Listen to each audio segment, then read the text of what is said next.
Shadows of the past, my unbreakable secret. They say some moments haunt you forever, clinging like silent shadows that never quite leave the room.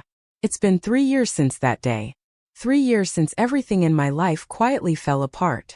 It was supposed to be nothing more than a simple beach outing with my son Jake. My husband Andrew couldn't come. He never could.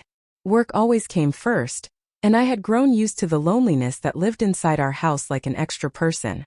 But that afternoon was different. What happened between Jake and me on that beach, not in any physical way but in the deepest emotional way, has never left me. It follows me into every quiet moment, every sleepless night. We spread the beach towels on the warm sand. The sun was hot, almost too hot. I lay down, finally able to breathe without the weight of the world pressing on my chest. I asked Jake to help me with the sunscreen on my back. I didn't hesitate. He was my son, my boy who had just turned 18 a few weeks earlier. Why would I?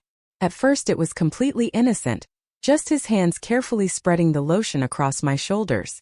But as he worked we started talking. Really talking. For the first time in years I let the words pour out. I told him how invisible I had become to his father, how Andrew's endless hours at the office had turned our marriage into a hollow routine. I told him I felt like a ghost in my own home. Jake listened. He didn't interrupt. He didn't try to fix it. He just listened with a maturity I didn't know he had. Then he shared his own pain, how his dad's absence made him feel like he had to grow up too fast, how he sometimes felt like the man of the house when he was still just trying to figure out who he was. When he finished with the sunscreen, I sat up. Without a word, he pulled me into a hug. It was meant to be a simple mother-son hug, the kind we had shared 1,000 times. But this one lasted longer.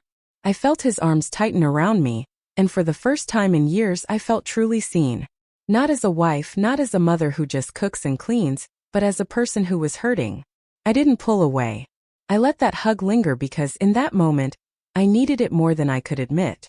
That was the moment everything changed. You think you know yourself. You think you know your family. But there is always one single moment that can crack the foundation you thought was solid. For me it happened right there on the beach, and I have never been the same since. Andrew and I had been married for over 13 years. On the outside we looked like the perfect couple. Nice house, 2 great kids, stable income. People at church and at the kids' school always told us how lucky we were. But luck is something you only see when you're standing on the other side of the wall. Inside, the house felt empty even when we were all home. 4 years, Andrew's job had been his entire identity. Late nights, weekends at the office, holidays interrupted by conference calls. I kept telling myself he was doing it for us, for the college funds, for the mortgage, for the life we had planned. But after a while, the excuses started to feel like lies I was telling myself. What good is a beautiful house if no one is ever inside it laughing? What good is security if it comes with complete emotional absence? I had become invisible to the man I loved. When Andrew finally walked through the door at night, he barely looked at me. He stopped asking how my day was. He stopped noticing when I was sad or overwhelmed. Our conversations shrank to grocery lists and bills, and did Jake finish his homework? He still loved Jake and our daughter Sophie in his own distant way, but even with them his presence felt like a shadow passing through the room. There for a moment, then gone again. I would sit across the dinner table from him and wonder if he still saw the woman he married, or if I had simply become part of the furniture. The loneliness grew slowly at first like a quiet leak in the roof, and then all at once until I was drowning in it. That morning, the day of the beach trip, I remember standing in the kitchen while Andrew rushed toward the front door. He grabbed his briefcase, kissed the top of my head out of habit, and gave me one quick look. "Sorry, Jess. I can't make it today. Something urgent came up at the office." I didn't argue. I just nodded, my throat tight. I told myself it was fine. Jake and I would go alone. We always did.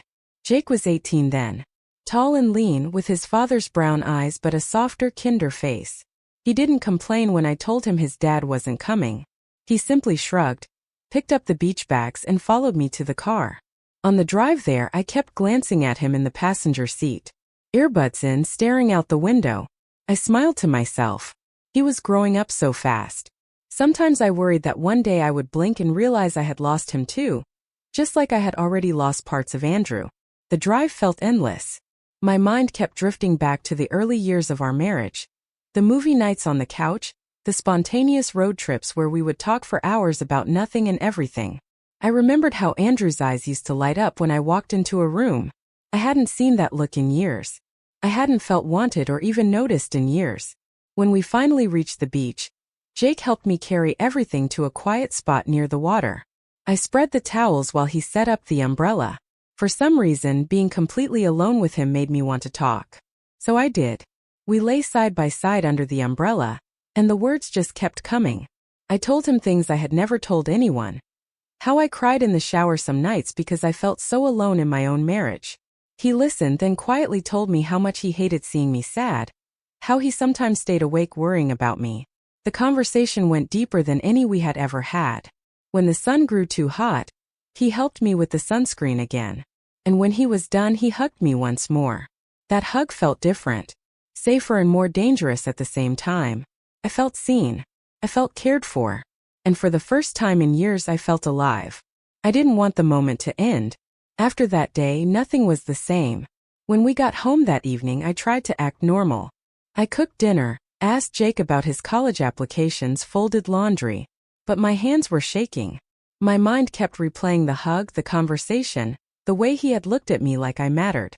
I hated myself for needing that from my own son. Andrew came home late, kissed my cheek out of habit, and went straight to his laptop. He noticed nothing. That night I lay in bed beside him, staring at the ceiling while he snored. All I could think about was Jake in the next room and how, for a few hours, I hadn't felt invisible. I knew it was wrong to lean on him that way. I knew mothers and sons weren't supposed to share that kind of emotional weight. But another part of me, the lonely, exhausted part, didn't want to let go of the only person who had truly listened. The days turned into weeks. Jake started staying closer.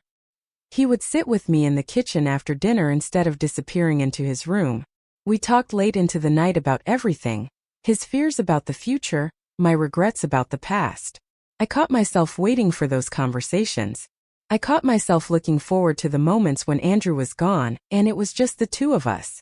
The next weekend Andrew was on another night shift. The house felt suffocating, so I asked Jake if he wanted to go back to the beach. He said yes immediately. This time the car ride was different. No earbuds. We talked the entire way. When we reached the beach, we didn't even bother with the sunscreen. We just sat on the towels and talked for hours. Later, when we went to rinse off the sand at the outdoor showers, we stood near each other under separate streams of water. Nothing inappropriate happened. We simply kept talking. I confessed how scared I was that my marriage was dying. He told me he sometimes felt like he was the only one holding our family together emotionally. The water hid my tears, but it couldn't hide the fact that we were becoming each other's emotional lifeline. When we stepped out, he hugged me again, longer this time. I let him. I needed it.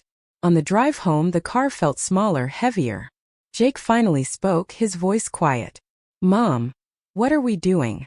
I gripped the steering wheel. "I don't know," I whispered. It was the honest truth. I didn't know how we had gotten here. I only knew I couldn't stop. That night, before I could even get out of the car in our driveway, he hugged me again. Right there under the porch light. I hugged him back. For the first time in years, I felt like someone saw me, really saw me. We didn't say anything else. We didn't need to. The weeks that followed are a blur of secret conversations and stolen moments of closeness. Jake would find excuses to stay up late with me. I would find excuses to keep Andrew's long hours from feeling so empty. We never crossed any physical line. There were no kisses, no inappropriate touches, but the emotional line we crossed felt just as dangerous. I was turning my own son into my best friend, my confidant, my emotional support. And he was letting me. At night, lying next to Andrew while he slept, the guilt would crash over me like waves. I knew this was wrong. I knew I was putting a burden on Jake that no son should carry. I knew I was slowly breaking something sacred between a mother and her child.